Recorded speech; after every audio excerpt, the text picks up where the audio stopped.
My husband, 29 male, and I, 30 NB, have been married for 5 years.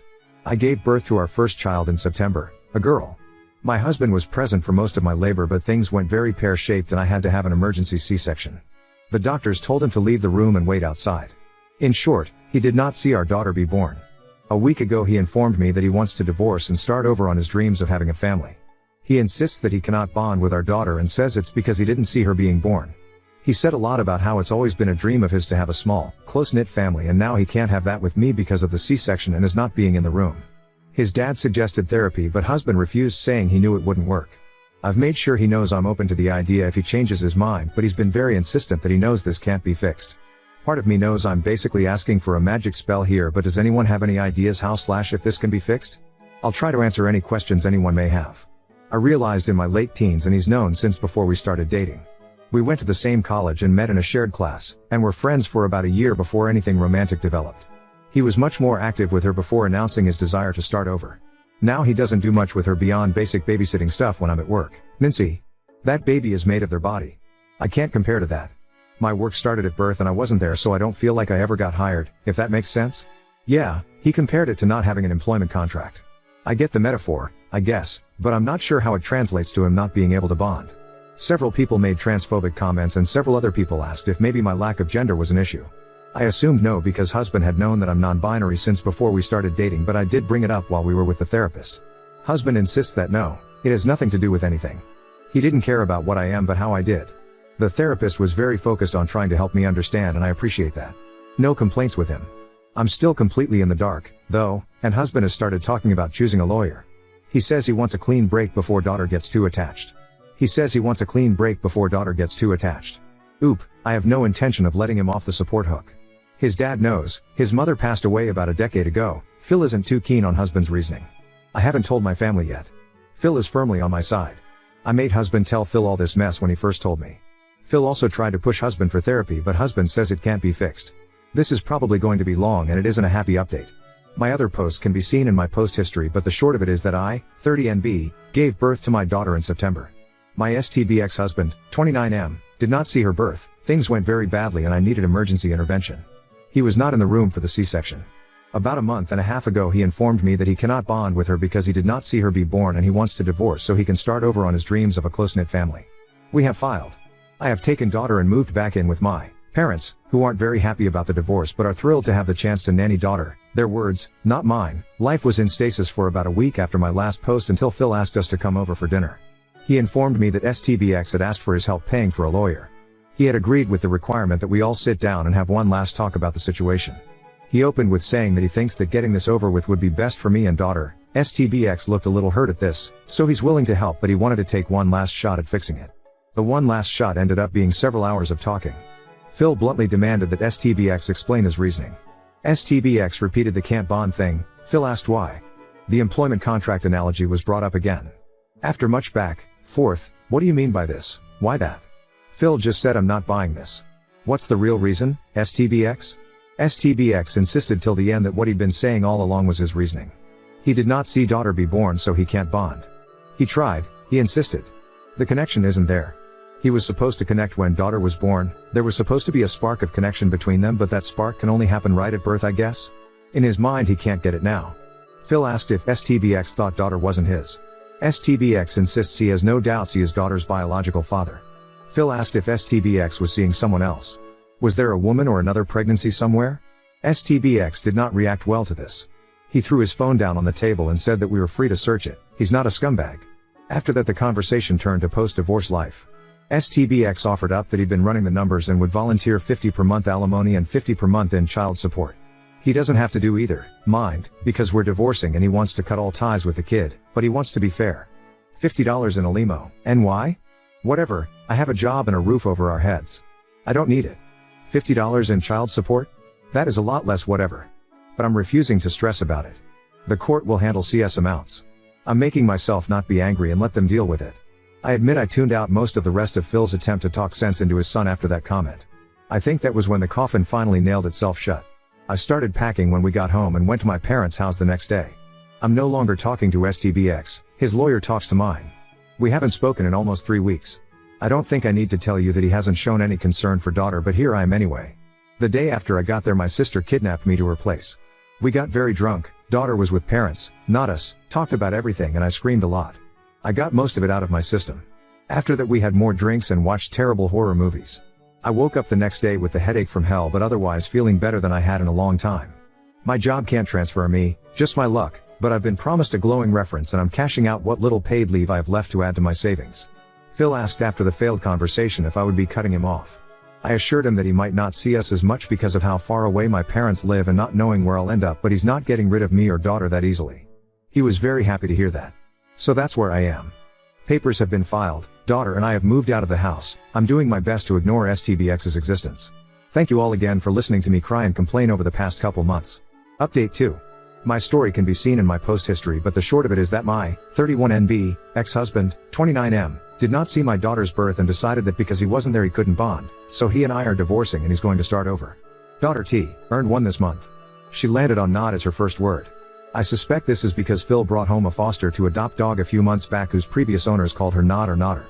Daughter loves the heck out of this dog, you guys. Phil sends me pictures of her every day to show to daughter. Ex-husband and I are just waiting on some final paperwork for the divorce to be complete. He has not contested anything. He did look the judge in the face and repeat the whole didn't see birth, can't bond thing. His lawyer did try and defend that claim. He presented studies that he claims said things about damages to bonds when fathers weren't present and actively involved for everything, but ex-husband was. He was there and active and involved my entire pregnancy, and was present for my entire labor until things went wrong. It wasn't a case of ooh hey you knocked someone up 5 years ago, now bond with this kid. Daughter was definitely less than an hour old when he held her for the first time, probably less than half an hour. And I had proof for this claim too. Among other things, I had pictures of the two of us at multiple prenatal appointments. Phil was also willing to file a statement talking about how ex and he were involved in my pregnancy. Needless to say, the judge was not impressed with my ex's lawyer's arguments. He tried to push my ex for therapy, made comments about how ex would regret this later. Ex stood stubborn with his I need to start over line. He has visitation per the paperwork. Care to guess if he's used it? He does also have to pay child support. If you've read my post history you might remember that he offered me a gigantic $50 a month. That's all he's been paying despite the judge ordering a lot more, so that's a fight I'm going to have to steel myself for. I'm surprised he started scanning out before the divorce was even final, but he did tell me and Phil that he's not a scumbag, so in his mind he's probably just keeping true to his word or something. He's shown no interest in daughter. No other children, pregnancies or potential partners have popped up either. As best Phil can tell, ex is single and not showing any interest in dating yet. I don't know how I feel, really. It would make more sense if he was cheating. It would be easier to have something solid to point to, go fuck you into a tornado for making my life fall apart and then try to move on. But all lived evidence points to him honestly thinking he has to do this. I'm in therapy. I've found a place about middle of my parents and Phil, and I'm still doing freelance work. I would rate myself okay. Daughter is happy, healthy and kicking off. She will be fine. I plan to never speak to ex again once this paperwork is done. I just have to wait to be able to totally start over myself. Now on to second story. Mother-in-law gossiped about my inability to cook. After always supporting me, now I'm devastated and unsure if I should confront her. I, 20F, had a consensual arranged marriage to my husband, 23M, and we have a beautiful 6mo boy. My mother 45 and my mill 42F are childhood friends. My mom got married and moved abroad and lost all contact with her best friend. We moved back home in 2018.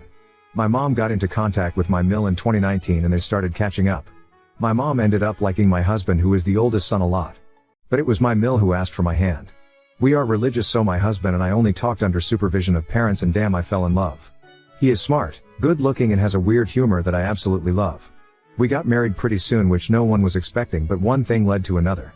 The thing about me is that I cannot cook. I hate cooking or even being in the kitchen. I can do every other house chore, even laundry. My mom knew it and never forced me to be in the kitchen. In our culture, women belong in the kitchen, but obviously times are changing. My mom shared her concern on this and my mill SHR ugged it off, saying I am young and will learn if I wanted to. Emphasis on the wanted to, because throughout my first year of marriage she said that to everybody who asked if I knew how to cook. My mom's still worried because she didn't want my mill to throw remarks about this, because that is what most mills in my country do. I am also a student and also now a mother. It's hard to juggle all of this, which is why I try my best to take it easy on chores. I live with my in-laws and mostly do dishes or serve tea and biscuits to guests, and that is all. We also have a maid for cleaning the house and another maid for laundry. Many times, I have offered to make food for the family, but my mill always laughed and said that she wasn't that old. I boasted about her to everybody. Literally everybody. She is the kind of mill that girls in my country dream for. I have always loved her just like my mom and treated her as such. We do have some arguments, especially regarding the way I parent my son. She has some traditional views, whereas I believe in facts. But we have both compromised on many things and it has been working very well. I have to emphasize on one more thing, and that is that my husband is not a huge fan of homemade food. He rarely eats at home and loves having food from different places. He also does his best to have healthy options. Multiple times whenever he comes home, there is no food left for him. There's 7 people in the family and they all eat a lot. So if someday, the food is really good, they finish it all up, because he comes home late at night. I feel very bad that my husband does not get his share, so I always volunteer to cook, but my husband just shrugs it off like it's just something he is used to and just orders something. I am sharing this to tell you that I have no obligation to cook because my husband does not mind not having homemade food, therefore there is no rush for me to learn because it's my job to look after him and not the whole family. Back to my mill. She never told me to cook. The few times I have cooked, it's because I force her to let me. Today, she went to my husband's aunt's house. The aunt lives very close to our house and visits almost every day. She loves my son and always comes to meet him. Today, my son was taking a nap when my mill left, and when he woke up, I decided to take him there too. I wanted to surprise them, which is why I quietly opened the entrance door. We live in a very safe neighborhood and always leave our main doors open, and could hear them from the living room. They couldn't see me as I was removing my slippers to enter. Just before I could come into their view, I heard the aunt say, when my Bill's fiancée gets married and moves into the family, the fiancée is the aunt's niece, she will handle the family well. My mill answered, yeah, my name, doesn't know how to do anything. Cannot even cook. To which that aunt replied, yes, my name, has no idea how to do anything. I literally wanted to turn around and leave. I was completely numb and my body just moved forward and they all saw me. The aunt just jumped into excitement and ran to grab my son, whereas my mill had a very awkward/dumbfounded kinda expression. I wanted to cry. This was exactly what my mother used to fear, and I always said that my mill would never say such things. I am so devastated to think that she was talking about this behind my back. She did not meet my eyes when I was there and I wanted to cry so bad. I am trying my best. She knows I am young and cannot do so many things at once. She always told me to take my time and is saying such awful things about me behind my back. I keep thinking why she even asked for my hand when she knew all these things. I know it's not a big deal, but it's just all I can think about. RN. Not even sure if I should talk about this to anybody. Definitely not my mom, because she trusts her best friend a lot. I don't even know if sharing this with my husband is okay. Update 1. I am so devastated, and so disappointed. Maybe I am overreacting, but I just want to leave and go to my mom. So I stayed up till 2 a.m. to talk to my husband, but he did not come, so I just went to sleep. As soon as he woke up, I sat him down and burst into tears. I told him everything I felt and why I felt that way. He stayed quiet. I told him that I want to learn how to cook, but not instantly, because it's not the easiest thing, especially with a 6 that practically doesn't let me leave him with anybody else. My husband quietly listened. He even said he did not mind whether I cooked or not. He said he will never force me to learn, definitely not until baby gets older. This made me think he was understanding me. When I shared how his mother and aunt were talking about me, he simply said, I don't see what they said wrong. I continued to explain how she could have talked directly to me, but instead said I don't know how to do anything behind my back. I tried to make him understand that she always told me I could take my time, yet she expects me to learn it quickly. He just laughed and said I was overreacting and that all women gossip. I was baffled. Tears in my eyes, I left the room. It's not that big of a deal. But it's a shame that my husband did not understand how stupid I felt after hearing that. I got busy doing chores for my son. My husband has no office today, so he was just chilling. I was washing the dishes when my mill came and told me to come in my room because she wanted to talk. I got nervous because I am not a confrontational person. We sat down and she just kept going on and on about how she wants what is best for me. She kept giving reasons why she said what she said. She kept cutting me off, and all I was trying to say was that she should have shared her thoughts with me and not someone else. She just wouldn't listen to me. In the end, she complained how I shouldn't have told my husband about this. She said I'm trying to cause problems between them. I was speechless. I said that, if she could talk about me to someone else, then I could also talk about her to my husband. She started getting angry at this point and said that I was being rude, and maybe this is my true face. She said she did not expect me to be such a typical dill who causes issues between her husband and his mother. She said I cannot believe what I brought into my house. And before I could answer, she left. I cried and cried. When my husband came into the room, he had a worried expression and asked me what happened. I just told him I want to go home. Currently packing my and baby stuff so I can go to my mom's. I have never felt this hurt by someone's behavior. My husband is trying to calm me down, but I just want to leave. I do not know what is going to happen now, but I know for sure I cannot live with this woman anymore. Update 2. I am still at my mom's place. It's been officially 2 whole weeks that I have been staying here. And while that may sound that things are not going okay, I'm glad to say things are so much better than I could have imagined. I came at my mom's and told her everything. She was furious and wanted to call my mill, but I got weirdly scared-eyed and told her to wait. I am so bad at confrontations and get very nervous. After 2 days of crying and crying, my mom had had enough and she talked to my Mill. Mill was very weird and kept trying to change subject, constantly saying that whatever happened is in the past now. I was so heartbroken.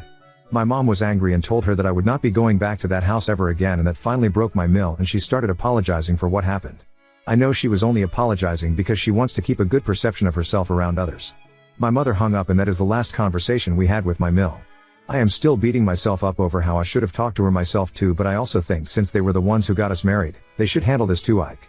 During these days, my husband has visited every day. Texts and calls all the time, and has stayed over for 3 days too. I believe it's his way of showing support. We have started to look for apartments that is affordable and suitable for our small family. We don't have a lot of money, but we are trying, and my parents are also willing to help. I haven't felt this happy and loved ever. Life seems to be finally moving the right way. I have realized that marriage should not happen like this. This stupid arranged marriage culture needs to be illegal. I am lucky to have such a lovely husband, but things could have easily gone wrong. I will never be the mother who wants to rule over my son's life. My son is a human and I will treat him as such. Now on to the Hot Takes podcast. I like their advice and am very grateful they shared my story. However, I do not want to be the bigger person here. I just refuse to be. Because while I am sure I would be welcome to that house whenever, but these things will not go away. My Mill will be good for a little while, but I am sure she will go back to her ways. They were very kind in understanding me, and I am so thankful for all the advice in the comment section. I hope my